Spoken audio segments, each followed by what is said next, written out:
Hello दोस्तों, आज हम इतिहास के एक ऐसे अद्भुत और बुद्धिमान व्यक्ति के बारे में जानेंगे जिनके बारे में आपको पता होना जरूरी है। तो आइए शुरू करते हैं वीडियो।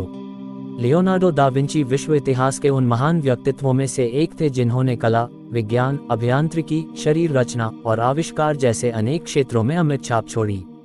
उन्हें रेनेसांस युग का सबसे महान, बहुप्रतिभाशाली व्यक्ति कहा जाता है। उनकी कल्पना शक्ति, अनुसंधान और कलात्मक दृष्टिकोण ने मानव सभ्यता को नई दिशा दी। लियोनार्डो दा विंची का जन्म 15 अप्रैल 1452 को इटली के विंची नामक गांव में हुआ था।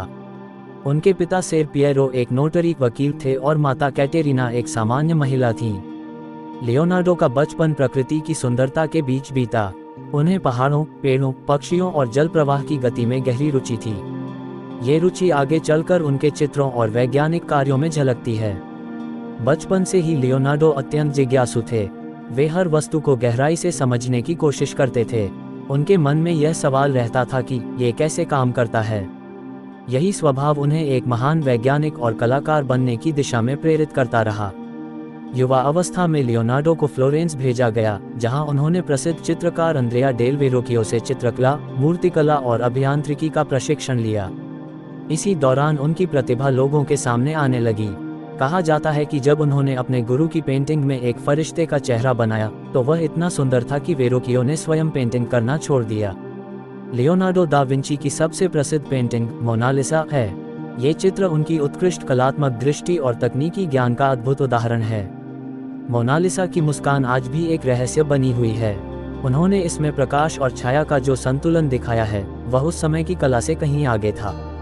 उनकी दूसरी प्रसिद्ध कृति द लास्ट सपर है, जिसमें यीशु मसीह अपने शिष्यों के साथ अंतिम भोजन करते दिखाए गए हैं। इस चित्र में भावनाओं की अभिव्यक्ति, चेहरे के हाव भाव और दृष्टि की दिशा का सामंजस्य अद्भुत है। ये चित्र धार्मिक, कलात्मक और ऐतिहासिक दृष्टि से अत्यंत महत्वपूर्ण है। लियोनार्डो ने विट्रूवियन मैन नामक रेखा चित्र भी बनाया, जिसमें मानव शरीर के अनुपात और गणितीय संतुलन का अध्ययन किया गया है। यह आज भी विज्ञान और कला के बीच संतुलन का प्रतीक माना जाता है। लियोनार्डो केवल चित्रकार ही नहीं, बल्कि एक महान वैज्ञानिक और आविष्कारक भी थे।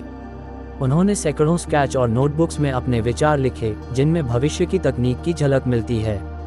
उन्होंने helicopter, tank, parachute, diving suit और फ्लाइंग मशीन जैसे कई यंत्रों के डिजाइन बनाए, जिनका निर्माण उनके जीवन काल में संभव नहीं था, लेकिन आधुनिक विज्ञान ने उनके विचारों को सच साबित किया। लियोनार्डो ने मानव शरीर की रचना, एनाटॉमी का गहन अध्ययन किया।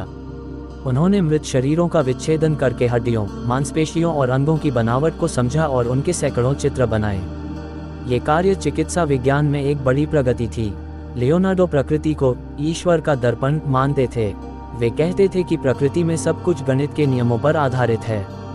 उन्होंने जल की गति, पौधों की वृद्धि, पक्षियों की उड़ान और चट्टानों की संरचना का अध्ययन किया। उनके नोटबुक्स में गणितीय आकृतियां, ज्यामितीय पैटर्न और प्राकृतिक रेखा चित्र भरे हुए हैं। उन्होंने इस विचार को प्रस्तुत किया कि कला और विज्ञान एक दूसरे से जुड़े हैं, और यही विचार आधुनिक शिक्षा प्रणाली का मूल सिद्धांत बना। लियोनार्डो अत्यंत विनम्र, शांत और जिज्ञासु स्वभाव के व्यक्ति थे। वे हर विषय को खुले मन से सीखना चाहते थे। उन्होंने कहा था, सीखना कभी समाप्त नहीं होता। उन्हें पशुओं से प्रेम था और कहा जाता है कि वे बाजार से पक्षी खरीदकर उन्हें मुक्त कर देते थे। वे धार्मिक विचारों से परे थे और ज्ञान को सर्वोच्च मानते थे। उन्होंने मानवता की सेवा के लिए विज्ञान और कला दोनों का प्रयोग किया। अपने जीवन के अंतिम वर्षों में लियोनार्डो फ्रांस चले गए, जहां उन्होंने राजा फ्रांसिस प्रथम के निमंत्रण पर काम किया। वहां उन्हें बहुत सम्मान मिला। उन्होंने अपने अंतिम वर्ष शांतिपूर्वक बिताए। 2 मई 1519 को 67 वर्ष की आयु में लियोनार्डो दा विंची का निधन हुआ। लियोनार्डो दा विंची की विरासत अमर है। उन्होंने जो विचार, रेखाचित्र और पेंटिंग्स छोड़ी, वे आज भी प्रेरणा का स्रोत हैं। विज्ञान, कला, अभियांत्रिकी, चिकित्सा और वास्तुकला, हर क्षेत्र में उनका योगदान दिखाई देता है। उनकी सोच आधुनिक युग से सदियों आगे थी। वे यह मानते थे कि कल्पना ही सच्चा ज्ञान है। उनकी यह बात आज भी रचनात्मकता और नवाचार के क्षेत्र में मार्गदर्शन देती है। लियोनार्डो दा विंची केवल एक कलाकार नहीं, बल्कि एक संपूर्ण मानव थे, जिनके विचार, आविष्कार और चित्र आज भी जीवित हैं। उन्होंने दिखाया कि कला और विज्ञान विरोधी नहीं, बल्कि एक दूसरे के पूरक हैं। उनका जीवन ये संदेश देता है कि ज्ञान की कोई सीमा नहीं होती।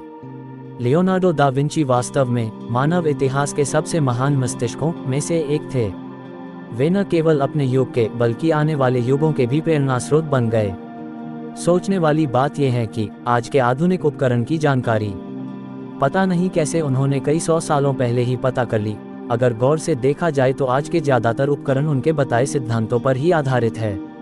डियर फ्रेंड्स, मेरी ऐसी वीडियोस आपके पास आने के लिए मेरे चैनल को लाइक एंड सब्सक्राइब करें और कमेंट्स में मुझे सब्जेक्ट या ओपिनियन दे ताकि उस सब्जेक्ट पर मैं वीडियो बना सकूं। Thank you.